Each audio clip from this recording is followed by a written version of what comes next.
Orang-orang Yahudi lihat Yesus cuma rabi biasa dari Nazaret, guru keliling, anak tukang kayu, tokoh agama yang nggak bedalah sama lainnya.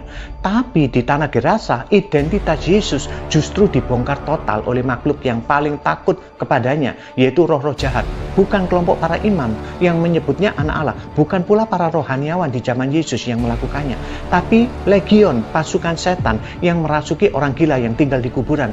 Di Markus 5 ayat 7, mereka berteriak dengan keras, "Apa urusanmu dengan aku, hai Yesus, anak Allah yang maha tinggi? Demi Allah, jangan siksa aku." Perhatikan, itu sebuah pengakuan tegas, pengakuan dari alam roh yang nggak bisa bohong. Mereka tahu persis siapa yang berdiri di depan mereka.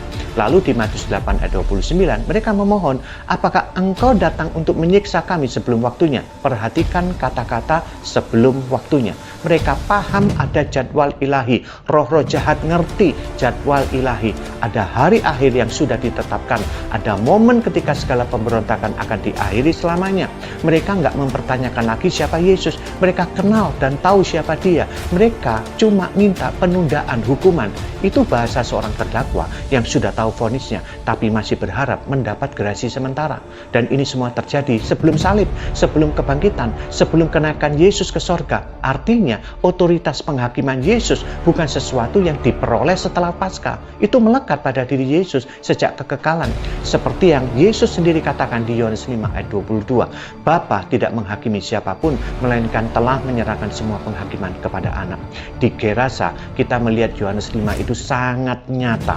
Hakim akhir zaman berjalan tanpa jubah kebesaran, tanpa pengawal malaikat yang kelihatan, tapi alam roh sudah bergetar ketakutan.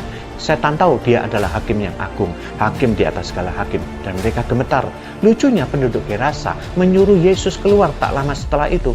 Nah, kisah ini membawa kita pada perenungan. Kita bisa berada dekat sekali dengan Tuhan Yesus, kita bisa menyaksikan mujizatnya, kita bisa bicara panjang lebar tentang dia. Tapi kalau kita masih membayangkan dia hanya sebagai Yesus yang manis, Yesus yang selalu ramah, Yesus yang gak pernah menghakimi, maka kita sedang menciptakan versi Yesus yang jinak, versi yang jauh dari kenyataan. Pertanyaan sebenarnya bukan lagi apakah Yesus punya otoritas menghakimi, karena alam roh sudah menjawab dengan sangat jelas. Pertanyaan buat kita itu ini, apakah kita mau Yesus versi kita sendiri atau Yesus yang penuh kasih sekaligus hakim di atas segala hakim yang akan menghakimi semua umat manusia tanpa terkecuali. Amin.